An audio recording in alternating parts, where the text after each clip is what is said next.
So we can see humans began their long trek out of Africa. We can say, of course, all human races that exist today are African. That's right. There aren't even any real human races. There are races of squirrel and the like.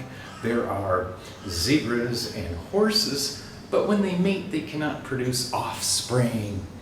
So they are not the same race like all humans alive today are. So let's take a look at that, and then we'll look at some of the structures of shamanism that affect these early human people. So here's a little overview of the many different human races that existed in the past but no longer exist. Only Homo sapiens is left, but the others, I'm certain, had some worldview as well, because without a worldview, like a computer without an operating system, brains don't function. So we can see the Neanderthals, ancestors of Europeans especially, but also Asians as well, evolved during the ice ages of Europe as a tough and hardy breed of human. I suppose it's not too difficult to tell the Neanderthal from the Homo sapien, but we can see the residuum of the Neanderthal in modern humans for sure.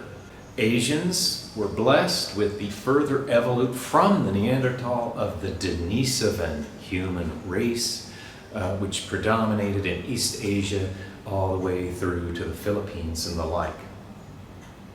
So these ancestors and their worldviews live on in us today. We might think we're modern, advanced scientists, all of us, but the truth is, if you do this for good luck, then you're hearkening back to the ancient, primitive, or primitive ways of our ancestors. So some tend to think there are human races. We can look around the planet and see people who look darker than other people. We can see different facial shapes, different noses, different brow ridges, lip shapes, you name it. But when it comes to this issue of skin color, it's all strictly on how much UV2 or ultraviolet 2 rays your ancestors received as your people evolved wherever they did evolve. We can see this chart of UV2 rays on our planet, and we can see clearly those receiving more ultraviolet light are going to be darker to develop the pigmentation required to protect themselves, whereas those in Europe with very little sunlight evolved this pale skin to absorb vitamin D more effectively.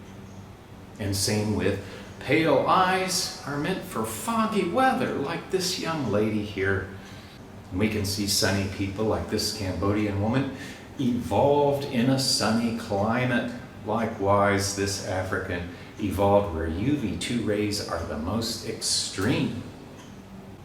And you can see in this matchup of Chinese and Italian people that their skin complexion's about the same because the UV2 rays were the same. So when we think of worldviews, they're not in the least structured by genetics or what we erroneously think of as race.